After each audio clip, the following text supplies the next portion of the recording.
We're at Radio Days in Munich, and look who it is. It's Hey. Niall Power from Beat 102, 103, one of the top radio stations in all of Ireland, and you do the breakfast show I do the for morning show. 18 years. Yeah, just celebrated 18 years on breakfast. You can see the crow's feet at this stage. No, not at all. Not Yeah. at all. And you're also management as well. You're head of the station head of sound. station sound. So I look after the on-air output of music and imaging and jingles and presenters, that kind of thing. So love it.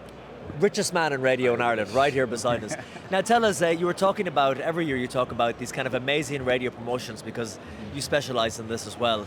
And you were focusing on Australia. There was one from Kiss FM. We had two from Australia this year. Gold, sorry. Yeah, so we did have Kyle and Jackie in there, but I'm not sure if it's wholesome enough for your audience, to be honest. They did a competition called the Cash Cock. We'll just leave that sit there. If in doubt, leave it out. Yeah, but we also went to Gold in Melbourne, where Christian O'Connell, really talented UK broadcaster, used to be on Absolute Radio in the UK, and he moved over there a couple of years ago, gone to #1, and he did a thing called 48 Hours Of, and it's basically they put 15 listeners in a cinema for 48 hours, and they showed the same movie over and over and over and over and over and over again, and your job is just not to fall asleep, okay?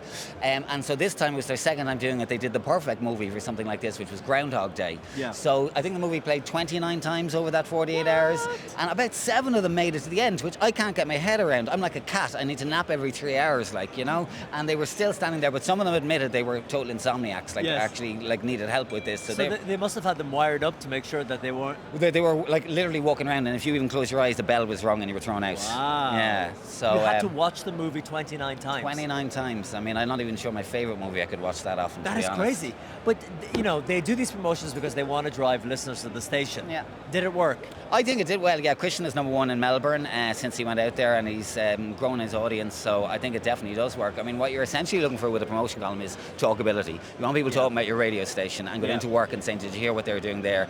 And that's what we kind of strive to achieve with the big promotions that we do on Beat each year. You know. Yeah, that's a good thing. You want people in the pub saying maybe they didn't listen to the show, but did you hear what these guys are doing? There's no stronger recommendation in radio, or probably media generally, than a friend's recommendation. You can do all the billboards you want in the world, but your mate coming in and saying, "Hey, that show's actually really good. I was laughing at it this morning."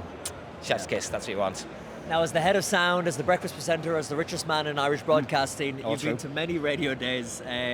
How have you found it here in Munich? Yeah, well, do you know what? Thanks to a delayed flight last night, it was midnight when I got to my hotel last night, so I haven't really got the chance to get out and experience the Munich buzz just yet. Here we are.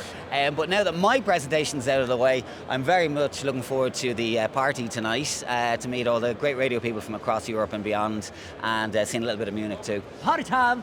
Let's Niall do it. Power, thanks so much. Cheers, Colm.